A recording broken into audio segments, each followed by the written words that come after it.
আসসালামাইকুম বন্ধুরা, চলে আসলাম নতুন ভিডিও নিয়ে। তো আজকে আমি এই ভিডিওতে আপনাদের কাছে শেয়ার করতে যাচ্ছি এক শার্টের একটি সালোয়ার আপনি কিভাবে কাটিং করবেন। তো প্রথমে লম্বার মাপটা নিব। তো এখানে আমি নিয়েছি 2.5 গজ কাপড়। 2.5 গজ কাপড় লাগবে না। তো যাক, প্রথমে লম্বার মাপটা নিয়ে উপরের দিক থেকে এলাস্টিকের জন্য 2 ইঞ্চি কাপড় বাদ দিয়ে দিচ্ছি। 2 ইঞ্চির নিচ থেকে এখন মাপটা ধরতে হবে। ধরে লম্বা যেটা আসে লম্বা দিব আমি 39। তো 39 এখানে দাগ দিয়ে দিচ্ছি।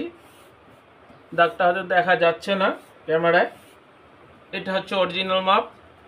তারপরে পায়ের মহড়াটা নিব। পায়ের মহড়াটা নিব আমি 7.5 ইঞ্চি। তো আমি আরও 1.5 ইঞ্চি বাড়িয়ে নিচ্ছি। এরপরে কোমরের মাপটা নিতে হবে। কোমর নিব আমি 30 ইঞ্চি। তো 30-এ যে মাপটা আসে ভাগ করে সেই মাপটা নিতে হবে। এরপর এখানে যেহেতু পট্টি দেবো, হালকা এভাবে কোনা করে নিয়ে নিলাম, কারণ এখানে পট্টিটা লাগাতে হবে। তো এখানে আমি 16 ইঞ্চি নিচ্ছি, কারণ সিলাইতে চলে যাবে। 15 ইঞ্চি থাকবে হাই। এখন এই হাই থেকে আবার কোনাকুনি করে ধরে এই যে পায়ের মহড়ার দাগটা দিয়েছি, এখানে আমি দাগ দিয়ে দিলাম।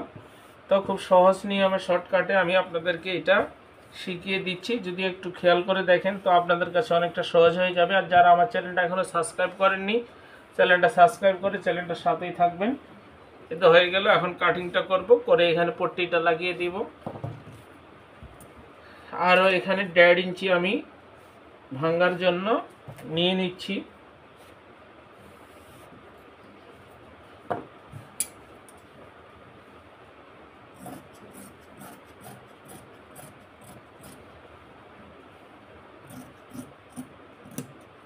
এখন কাটিংটা খুব সুন্দর করে নিচ্ছি। আপনারা একটু যদি খেয়াল করে দেখেন তাহলে আপনার কাছে অনেকটা সহজ হয়ে যাবে। কাজটা সহজে শিখতে পারবেন। এটা বাড়তি কাপড়, এটা লাগবে না।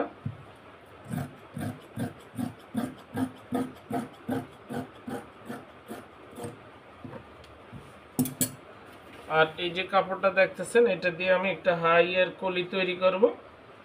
তো হাইয়ের কলিটা এই যে দুটো পার্ট আলাদা করে নিচ্ছি।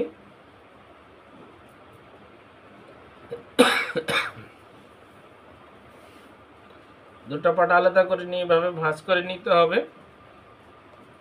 একটু খেয়াল করে দেখবেন। ভাঁজ করে নিয়ে এটাকে একটু সরিয়ে দিচ্ছি। দেওয়ার পরে কেটে পাঁচটা নিব কয় ইঞ্চি কলিটা নিব আমি 2.5 ইঞ্চি। আর ডিপটা নিব হচ্ছে 7 ইঞ্চি। কোনাকুনি করে দাগ দিয়ে যে কলিটা কেটে নিলাম। এখন কলিটা এই যে এখানে এইভাবে জয়েন হবে। তো একটি এক শার্ট সালোয়ার কিভাবে কাটিং করবেন খুব সহজ নিয়মে আমি আপনাদেরকে দেখিয়ে দিলাম।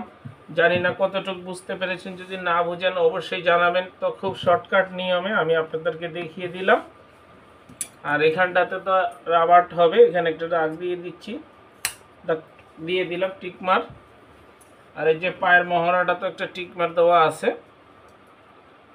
দাগ অনুযায়ী। এই যে তো এখানে হবে এলাস্টিক। তো সবাই ভালো থাকবেন। আজ এই পর্যন্তই। আসসালামু আলাইকুম ওয়া রাহমাতুল্লাহ।